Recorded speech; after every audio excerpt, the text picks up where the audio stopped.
Hello বন্ধুরা, তোমরা সকলে কেমন আছো? আশা করি তোমরা সকলে খুব খুব ভালো আছো। আমিও খুব ভালো আছি। শনিবারের একটা নতুন ব্লগে জায়েজ লাইফস্টাইলে তোমাদের সকলকে স্বাগত জানিয়ে এখন বাজে দুপুর 2:30। এখন থেকে তোমাদেরকে সঙ্গে আমার ব্লগটা স্টার্ট করছি। দেখতে থাকো, সঙ্গে থেকে পাশে থেকো, আর ব্লগটা স্কিপ না করে শেষ পর্যন্ত দেখতে থেকো। কিন্তু ঘুম থেকে উঠেছি ওই দুপুর 2:10-15। তখন বরমশাই বলল আজ যেহেতু জলেশ্বর মেলায় নিয়ে যাবে ওই 3:30টার দিকে, কারণ সন্ধ্যাবেলায় প্রচণ্ড ভিড় হয়, তো মেলায় যাওয়ার আগেই একটু লস্যি খাবে। তো বাড়িতে রয়েছে, আর কাল তো পয়লা বৈশাখ, একটু মাংস তো খেতেই হবে। কালকে আর টক দই খাওয়া হবে না, একটু লস্যি করে ফেলো। তো টক দইটা বের করে দিয়েছে।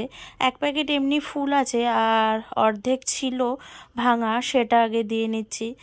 তো দেখো বিট লবণটাও কম পরিমাণে, আর মিষ্টি দই বা চিনি কিছু তো অ্যাড করবোই না, বললো প্লেন করো তাহলে হজম হয়ে যাবে, মিষ্টি একদম অ্যাড করবে না। তো দেখো যেভাবে বলেছে সেভাবেই অ্যাড করে নিচ্ছি আমি।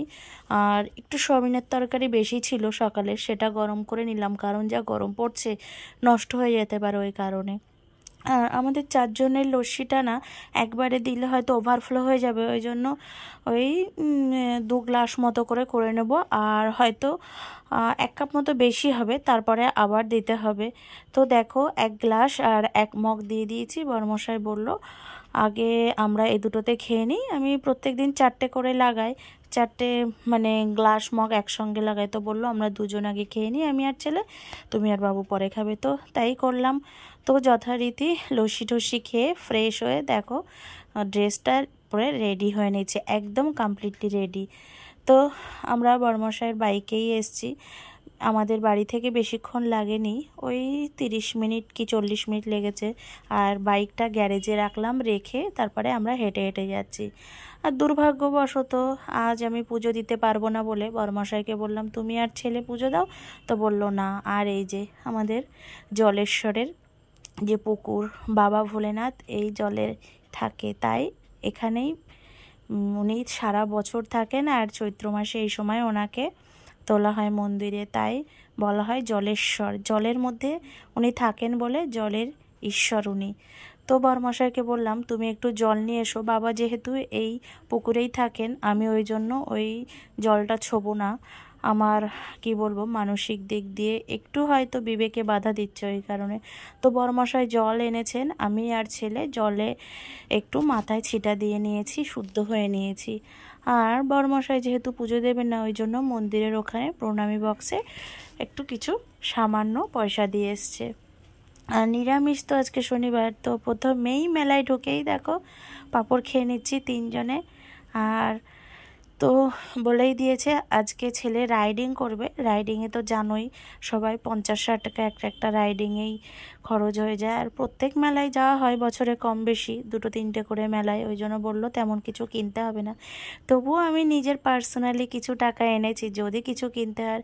এই বছরটা না এই সাইডটা নতুন হয়েছে, অনেক রকমের শিব ঠাকুর ওখানে রাখা হয়েছে, জানি না কেন। তো আমরাও একটু দেখতে এসেছিলাম, বেশ ভালোই লাগলো।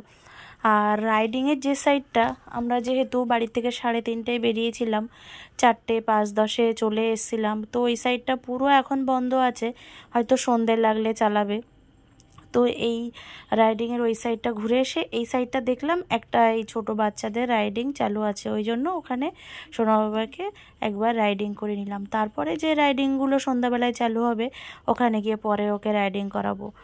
আর দেখো বরমশাই বললো আইসক্রিম খাবে, আমি তো বললাম ঠিক আছে। তো 3 জনে আইসক্রিম খেয়ে নিচ্ছি। 3টে আইসক্রিম আর নিইনি, 2টো নিয়েছি আমি আর বরমশাই, একটা ভাগ করে নিচ্ছে আর সোনা বাবা। আর দেখলাম আমার যে সাইড ব্যাগটা ওখানে পেপার ছিল, তো পেপার পেতে নিয়ে আমরা 3 জনে বসে পড়লাম, বসে বসে গল্প করছিলাম। আর জানো তো আজকে মা আর বোনদেরও আসার কথা, তো ওদের সঙ্গেও দেখা হয়ে গেল। আর মেলায় গিয়ে না এই যে এটা কি বলো তো, কী কিনে নিলাম, লোহার খোলা মুচি, যেখানে কাঁচি পোড়া পিঠে করা হয়। তো মারা অনেক দাম দিয়ে কিনেছে, তো আমি মেলায় পেয়ে গেলাম 250 টাকা করে বলছিল, মারা 300 টাকা করে কিনেছে। তো আমি বললাম মা একটু বেছে দাও, তো নিয়ে নিলাম।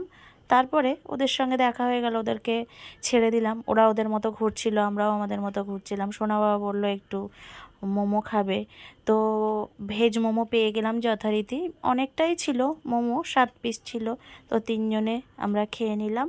আর দেখো বোন ফোন করেছিল, তোরা কোথায়, আমি বললাম এখানে, তো বললো আমরাও এখানে আছি, তো আবার দেখা করে নিলাম। এসে দেখলাম বোনের মেয়ে দেখো রাইডিং করছে, আর রাইডিং করার সময় এত মানে ও চালাক, ও বলছে ওই বাচ্চাদেরকে আমি এখান থেকে নামো, ওই নাগরদোলায় চড়বে, ওর কোনো ভয় নেই। আর আমার ছেলে না এই যে ড্রাগন রাইডিং বলে এগুলো চড়ার জন্য পাগল, আর বড়মশাই উঠতে চায় না, মাথা ঘোরায়। তো আমিও উঠিনি, আমার জীবনে ফার্স্ট টাইম এই ড্রাগন রাইডিং করছি, আমারও খুব ভয় লাগছে, জানি না কী হবে। আর ছেলে তো খুব এক্সাইটেড। আর আমার বোনের মেয়ের না কোনো ভয় ডর নেই, ও একটার থেকে নেমে আর একটায়, মানে শরীরের মধ্যে যে একটা ভয় ভীতি সেগুলো কিচ্ছু নেই। আমার ছেলেরও ভয় আছে, কিন্তু এটা রাইডিং করার সময় দেখলাম ওর কোনো ভয় নেই। তো এখানে তো একা চড়তে দেওয়া যাবে না, দেখো ফার্স্টে যখন রাইডিংটা স্টার্ট করছে একদম আস্তে আস্তে চড়ছে, তারপরে দেখলাম খুবই স্পিড হচ্ছে, ওই জন্য আমি মোবাইলটা ব্যাগের মধ্যে রেখে দিলাম। তো অবশেষে অনেক কষ্ট করে হাত মুখ চেপে রাইডিং করছিলাম, তারপরে দেখো নামিয়ে দিল। আমার ছেলে আরও রাইডিং করতে চাচ্ছে। তো আর একটা জিনিস কিনে নিয়েছি, বড় একটা লোহার খুন্তি।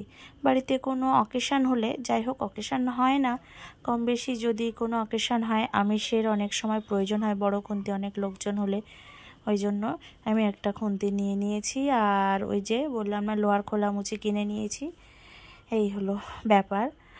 আর দেখো এবার সন্ধে ঘনিয়ে এসছে, আমরা যথারীতি মেলার থেকে বেরিয়ে যাওয়ার জন্য প্রস্তুতি নিচ্ছি।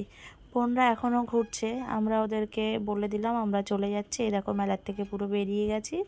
এবার বরমশাই যে গ্যারেজে বাইক রেখেছিল সেই গ্যারেজ থেকে বাইক নিল। এবার যথারীতি আমরা নগরুকড়া বাজার থেকে এসে নিরামিষ চাউমিন আর জিলাপি নিয়ে নিচ্ছি। তো দেখো যথারীতি আমরা বাড়িতে চলে এসেছি, চাউমিন নিয়ে বসে পড়েছি। তো চলো বন্ধুরা, টাটা। আজকের ব্লগটিকে এখানে এন্ড করছি। ব্লগটি ভালো লাগলে তোমরা সকলে লাইক কমেন্ট শেয়ার সাবস্ক্রাইব করে দিও।